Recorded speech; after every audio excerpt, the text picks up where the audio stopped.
Je ne sais pas par quoi je dois commencer pour vous expliquer. C'est un scandale qui pourrait aller très loin et ça indique que le pays n'est pas encore stable et c'est pour ça que j'ai peur pour mon Algérie. D'abord, je ne défends pas, ni je ne dis qu'il ne faut pas arrêter les généraux, ni je ne défends les généraux qui sont arrêtés. Moi, je défends l'intérêt général de notre pays et je dis que ce n'est pas normal que nous avons plus de 150 officiers supérieurs de l'armée, dont plusieurs dizaines de généraux, dont une dizaine de généraux majors qui sont en prison. Cette fois-ci, c'est le général Smaïl Afjan. Smaïl Afjan, qui était l'ex-patron de l'une des directions les plus importantes des services secrets algériens, qui est la direction générale du renseignement technique. Smaïl Afjan, qui dirigeait la DGRT. La DGRT, c'est quoi? La DGRT, c'est la direction générale du renseignement technique. Elle regroupe tous les moyens et les unités logistiques qui sont chargés officiellement de la collecte du renseignement à travers les écoutes, à travers l'espionnage technique, à travers le piratage, à travers les transmissions, tout ce qui concerne les communications téléphoniques et électroniques ou les transmissions téléphoniques et électroniques. Donc, il s'agit du service, c'est pour ça qu'on l'appelle la Direction Générale du Renseignement Technique. Et en Algérie, il y a une architecture assez complexe du renseignement technique. Depuis 2015-2016, il y a l'organe national de lutte et de prévention contre les crimes liés à la cybercriminalité qui lui-même centralise tous les systèmes d'écoute dont dispose le pays et qui était placé sous la tutelle du ministère de la Justice. Ensuite, il a été rattaché à la présidence de la République. Ensuite, il a été rattaché au ministère de la Défense nationale à l'époque du Hirak.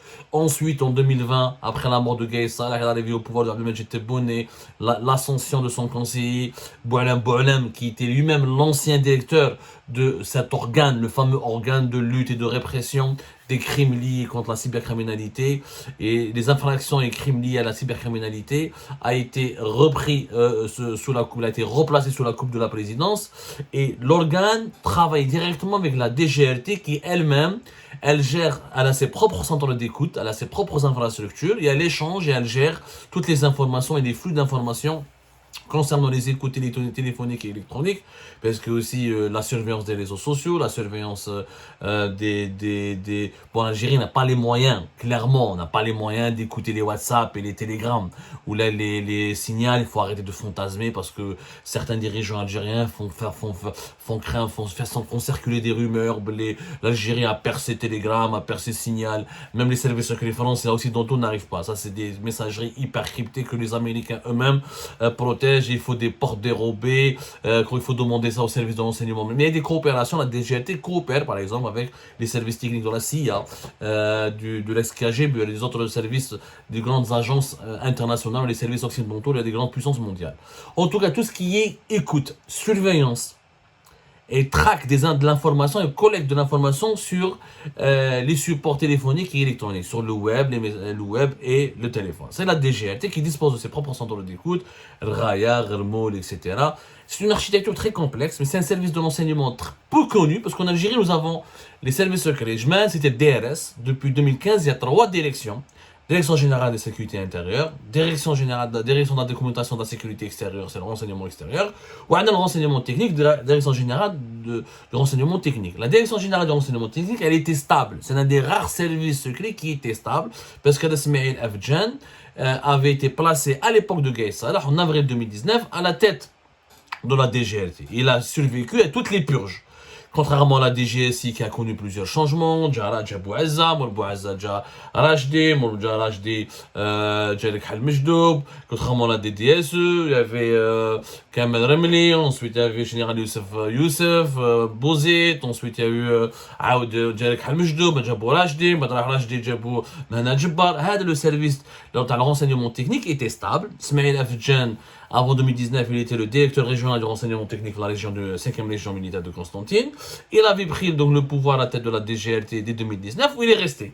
Il est resté, où il s'avère qu'il a été limogé fin septembre, vers septembre 2023. Son limogeage est passé quasiment inaperçu, personne n'en a parlé. Et depuis, des rumeurs circulaient, Smaïl Afjan a été limogé parce qu'il entretenait une certaine proximité avec Boualem, le plus puissant conseiller d'Abdelmajid Tebboune, et que cette proximité avait nourri donc les doutes, les appréhensions, les inquiétudes et la colère de l'état-major de l'armée qui a voulu se débarrasser de lui. Mais l'histoire ne s'est pas arrêtée là. Il y avait encore d'autres informations. Alors, l'information de la proximité avec Boualem Boualem a été confirmée, ce qui d'ailleurs pas un scandale en soi, parce que Boualem Boualem, conseiller chargé des affaires juridiques et judiciaires, avait repris il n'était pas le patron direct de l'organe, le fameux organe qui centralise tous les systèmes et les collectes des informations, tous les systèmes d'écoute téléphonique et électronique. La DGRT travaillait obligatoirement avec Boualem Boualem en tant que conseiller d'un président de la République qui était en charge de ce dossier. Abdelmajid Tebboune, depuis le décret le 26 septembre 2023, il a donné à Boualem Boualem la qualité d'interlocuteur des services secrets en charge des enquêtes d'habilitation et des dossiers judiciaires les plus lourds du pays. Rappelez-vous, le décret le 26 septembre 2023. Donc, il était totalement logique que le général ait Boualem Boualem. Mais bon, c'était... Il y avait autre chose que de la collaboration. Ce qu'on reprochait à Ismail Afjan, en tout cas au niveau de l'état-major de l'armée, on lui reprochait plus de la simple collaboration.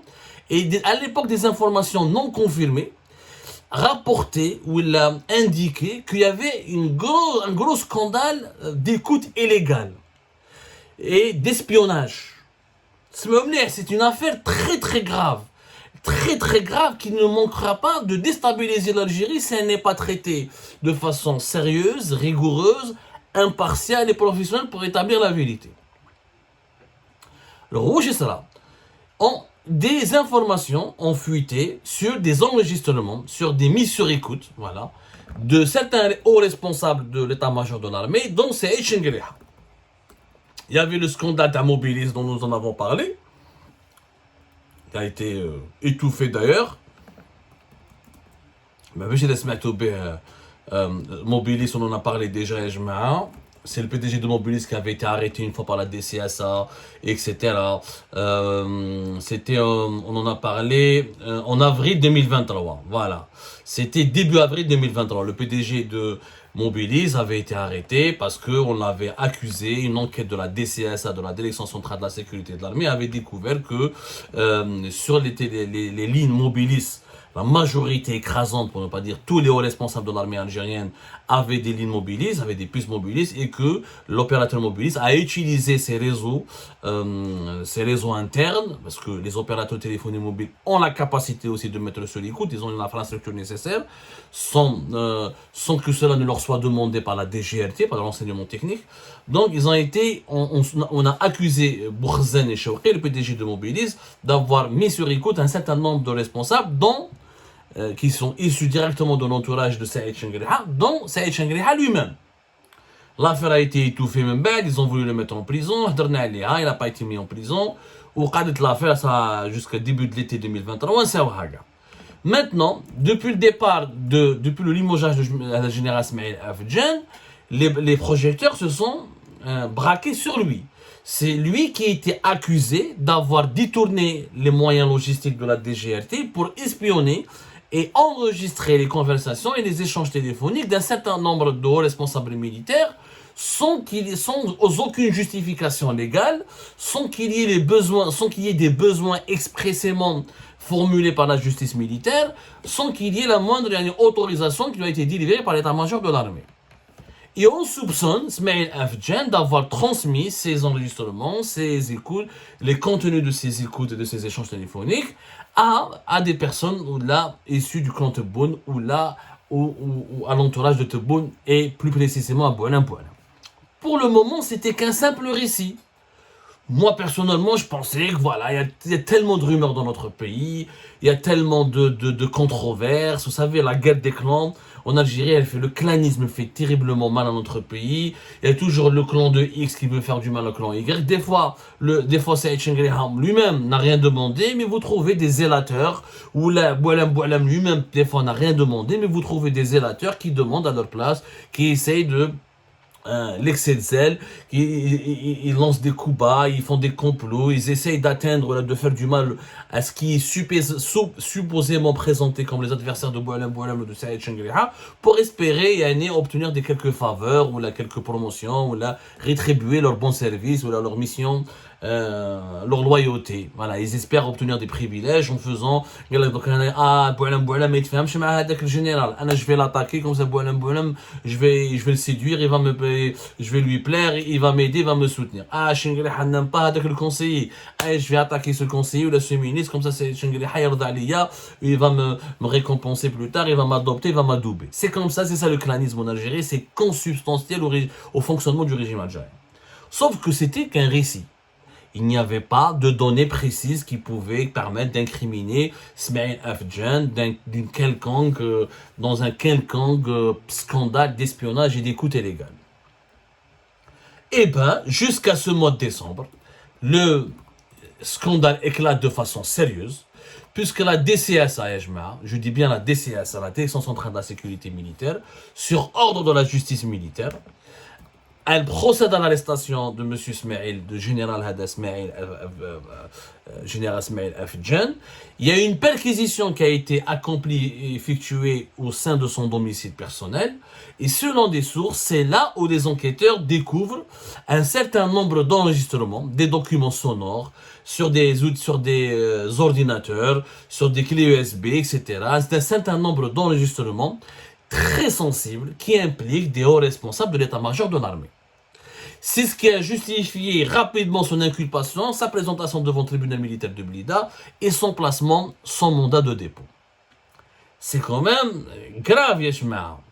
C'est quand même très grave. Donc, moi, j'ai pas la preuve de ce que les sources avancent, mais ce que je sais, c'est que le tribunal militaire de Blida et l'ont placé sous mandat de dépôt, c'est qu'ils ont trouvé des choses. Ça serait quand même grave si le dossier il est fomenté, ou là, il est inventé, ou là, préfabriqué. Quoi qu'il arrive, ce qui s'est passé est tellement grave que normalement le ministère de la Défense nationale devrait faire un communiqué. Ou là, la présidente de la République devrait aussi faire un communiqué. Ou là, la justice militaire devrait s'expliquer. Bon, mais je ne peux pas intimer l'homme. C'est un sujet très sensible. Je ne suis pas là pour... Moi, je n'appartiens à aucun clan. Je ne défends ni X ni Y. Moi, je m'interroge et je rapporte les informations telles que nous avons pu obtenir. Général Smaïl Afjan placé en détention, perquisition à son domicile, découverte de plusieurs supports détenant des enregistrements téléphoniques délicats impliquant des généraux et des hauts responsables de l'armée et visiblement impliquant des conversations de Saïd Chengriha lui-même. Voilà ce que nous pouvons disposer, voilà les informations que nous avons pu recouper. Est-ce que Smaïl Afjan a été placé en détention? Maintenant, est-ce que cela signifie que quelqu'un de la présidence ou qu'un clan adverse a espionné Chengriha et son équipe? Je ne peux pas l'affirmer. Est-ce que c'est une guerre de clans ou là c'est un simple dérapage, une dérive personnelle de ce général Smaïl Afjan qui a voulu collecter ou préparer ou des dossiers ou cacher des dossiers ou collecter des preuves ou rassembler des preuves accablantes contre certains responsables de l'armée? Est-ce que ce n'est pas une dérive personnelle, une dérive cavalière? Est-ce que ce n'est pas une folie personnelle qu'il avait commise? Ça, je ne peux pas l'affirmer. Ce que je peux affirmer, par contre, c'est que dans notre pays, il y a un climat d'instabilité, et c'est un climat malsain. Il n'est pas normal qu'un énième général soit mis en prison. Si Smaïl Afjan a fait des écoutes illégales ou a fait de la surveillance de façon illicite, sans aucun hors de tout cadre légal, il est nécessaire de faire une enquête et de lui demander des comptes et de comprendre le pourquoi. C'est inquiétant. Quand un service de renseignement aussi sensible que la DGRT, que la Direction Générale de Renseignement Technique, soit instrumentalisé par son propre responsable, hors de tout cadre légal, parce que leur boulot, voilà, le boulot de la DGRT, c'est d'écouter, c'est de surveiller, c'est de rassembler, mais il y a des autorisations, il y a un contrôle, il y a un cadre légal dans lequel les écoutes téléphoniques sont normalement encadrées. On n'écoute pas le chef d'état-major de l'armée, ou un conseiller de la présidence, ou le président de la République lui-même, si on n'a pas s'il n'y a pas une enquête normalement diligentée ou ordonnée par une instance judiciaire ou par une instance sécuritaire au plus haut sommet de l'État. Qui a demandé à Ismaël Afedjan d'écouter des généraux? Est-ce que réellement quelqu'un lui a demandé? À ce stade-là, il y a beaucoup de rumeurs, Yajma. Et je ne peux pas vous dire qui détient la vérité. Comme la une chose, comme sincère. Je ne veux pas tomber dans le piège de la manipulation, de la désinformation. Vous allez voir dans les jours à venir, ils vont dire, certains médias, ou mais c'est pas ça, certains médias sociaux, certaines pages Facebook, certains comptes Twitter, ou certains youtubeurs vont dire, ah non, c'est Boualem qui a demandé à Ismaël Afedjan de mettre sur les coups de Saïd Chengriha et c'est un coup dur pour Boualem. Est-ce que c'est le cas? Je n'en sais rien. D'autres vont dire non, c'est un coup monté, c'est Saïd Chengriha qui voulait placer absolument à la tête de la DGRT quelqu'un issu de son entourage et de son clan. Il est en train, à une année des élections présidentielles de décembre 2019, de décembre 2024, pardonnez-moi pour le lapsus, il est en train d'éliminer tous les généraux et les officiers qui ne lui vouent pas un dévouement absolu et c'est pour ça qu'il a inventé un dossier, ou là il a monté un dossier en toutes pièces pour emprisonner Ismaël Afedjan. Est-ce que c'est vrai? Je n'en sais rien. À ce stade, personne ne peut affirmer quoi que ce soit. Par contre, ce que je sais encore une fois, c'est que c'est très mauvais. Ce genre d'affaires font peur. Et j'ai peur pour la stabilité de notre pays. Il n'est pas normal, encore une fois, que des scandales de la sorte éclatent au plus haut sommet de l'État. Ce n'est pas normal de mettre sur l'écoute de façon illégale des hauts responsables militaires. Je suis d'accord. Ce n'est pas normal ce n'est pas normal qu'un énième général tombe, chute et finit en prison. C'est pas normal. Il y a clairement, c'est vrai qu'il y a des indices de guerre de clans. On peut pas avoir autant de généraux pourris quand même. Si on a autant de généraux pourris, c'est clair, c'est qu'il faut fermer boutique. C'est que Bladna Marahish fi Ayedi Amina. C'est pas possible.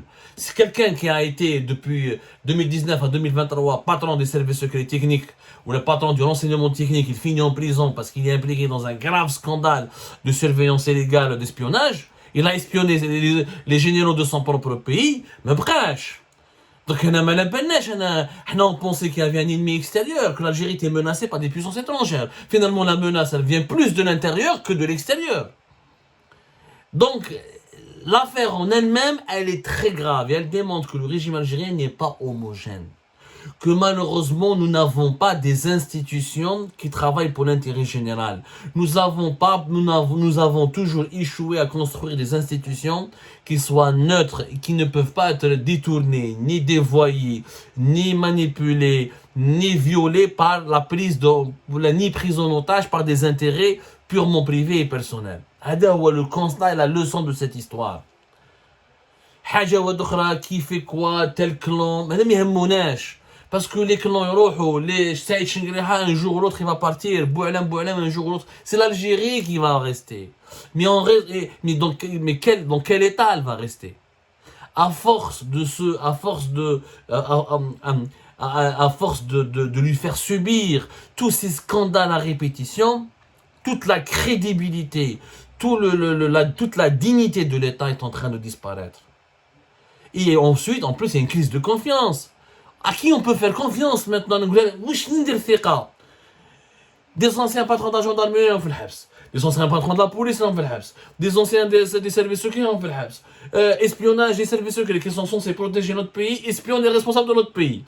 Des généraux majors, des chefs de région sont en prison alors qu'ils étaient censés protéger notre pays au cas où. Donc, qui va nous protéger? Il y a une crise de confiance. À qui on peut faire confiance? Il faut construire un système sérieux, sain. Il faut tout reconstruire et sur de nouvelles bases. Il faut arrêter, s'il y a des généraux ripoux, il faut arrêter de les promouvoir. Comment se fait-il qu'un ripoux devient un général? C'est tout le système qui est mauvais. Donc, c'est un voyou. Comment il est devenu général, maintenant? Comment il a dirigé l'enseignement technique? Donc, c'est le système. C'est le système qui l'a fait qui est mauvais. Il faut le remplacer. Il faut changer le système. Ça sert à rien de mettre des dizaines de généraux en prison. Parce que il y a eu des généraux en prison en 2019, en 2020, en 2021, en 2022, en 2023. Donc c'est le système qui est mauvais, ce ne sont pas les personnes. C'est le système qui génère des individus qui sont mauvais, qui ne sont pas capables de faire preuve de patriotisme et de défendre l'intérêt général. Le problème est au sein du système. Il faut construire un système qui est guidé, qui est motivé que par l'intérêt général. où il y a des règles, où tout le monde respecte les règles. Il nous faut une autre culture politique. Et c'est ça, peut-être, la seule leçon dans l'affaire Ismaël Afdjan, parce que toute autre interprétation serait une prise de position en faveur d'un clan au détriment d'un autre. Ce qui n'est pas dans notre intérêt à nous. Nous défendons l'Algérie. C'est un notre seul clan.